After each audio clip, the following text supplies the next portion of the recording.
Photographers Chronicles, episode 30. Let's get to it. Let's get it. What's up, y'all? In today's episode, we're going to talk about photographers and how it affected me, and I think other photographers socially. We're going to talk about creatives socially. Yeah. Now, I can talk about this subject forever. It's very dynamic, in my opinion. I'm going to try to keep it short. One thing I can definitely tell you is that when I first started photography, I never knew how much it would impact me from a social aspect. The first part of that is basically realizing that a lot of photographers have a lot of the characteristics that I have. I basically am very social, very outgoing when it comes to my craft. But when I'm not in it, I'm really not a social person like that. I go out in public and 9 times out of 10, I don't have my earbuds in because I just don't want to hear like all the conversations. And I'm so focused on what I have to do that I don't want to get sidetracked. So I'm not really one to just stop and have conversations and have pleasantries with people like that. I tell people that I know and clients that I know, if you see me out in public and I don't say nothing to you, I probably don't see you. I'm really focused on what I have to do. Not that I'm trying to be rude, but I'm just really just one tracked when it comes to tasks that I have to do or when I'm not in that realm. I find myself having to apologize to people or explain to them my personality because a lot of people say that I have the male version of resting bitch face.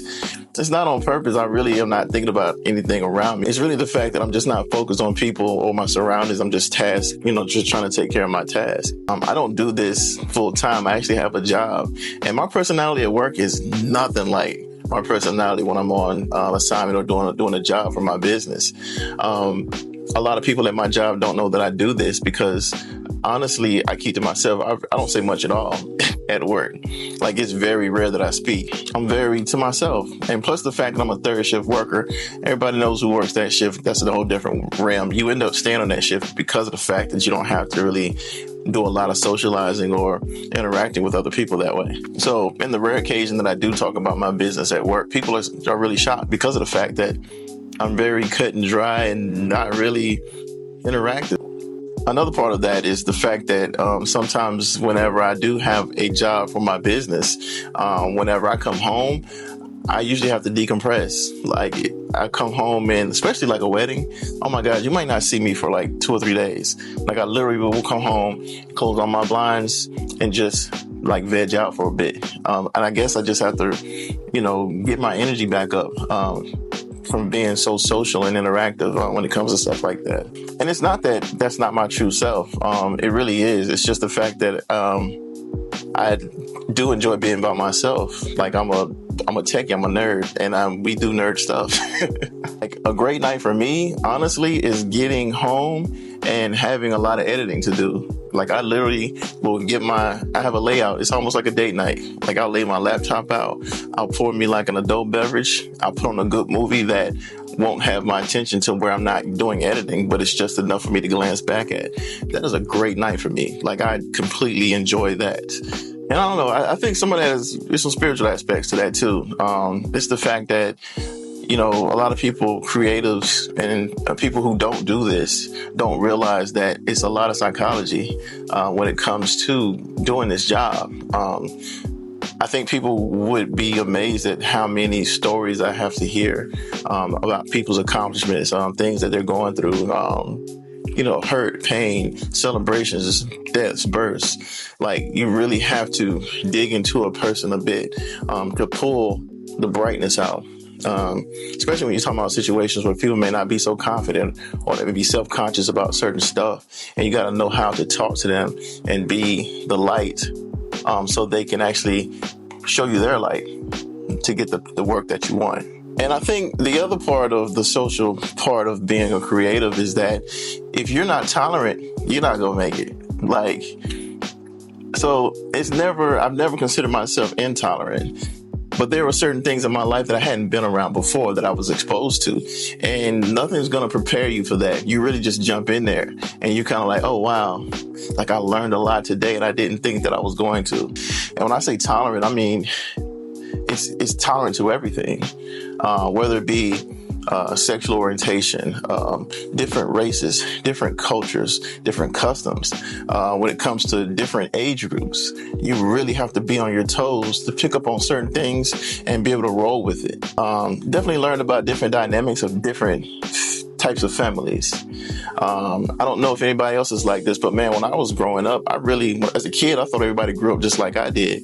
And it was kind of a culture shock when I found out not only that people who look like me and have the same demographic as I do were also very different. But then you go out even broader than that.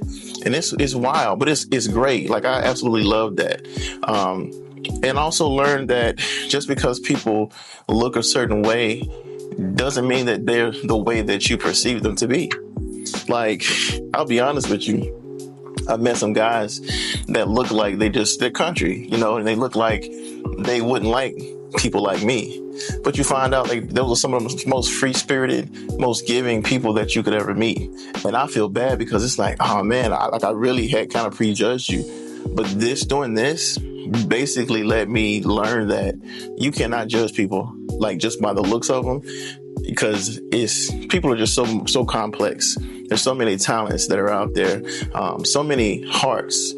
And like I said, this has been a complete blessing for me, just because it's given me a chance to see the world from a very broad perspective. And the last part I'll say is one of the biggest things I've learned about creatives is that it's very rare that people are punctual. Although from a business point of view, you really would love that. But most people who are very highly creative are not good when it comes to like boundaries and parameters. You know what I mean? So it's to the point, like for me, when I schedule stuff, I put in bumpers because I know things are not going to go exactly the way that I planned them to go. So not only that, it's the fact that I'm also that way. Like, I have certain traditions or things in place that I have to have before I do a photo shoot that I'm sensitive to. Like, I have to get myself in the mode to be creative. Like, personally, I was just talking to another creative the other day, and one of the biggest things for me is I'm sensitive to different lights. Like, in my studio, I have the overhead lights, but those lights are very cold and like gloomy. So I put other lighting in there that's very calming. It's warm and it's soothing. So I have to have those lights on, and I have to play a certain type of music to calm me, to get in that to get those juices flowing for me. And if I don't have that, it really throws me off. Like, I always trip on my clients tell me that they have done photo shoots and like the photographer may not play music. I literally cannot shoot if I don't have any music. Like, you might have to cancel the session. Like, that's just something that I have to have.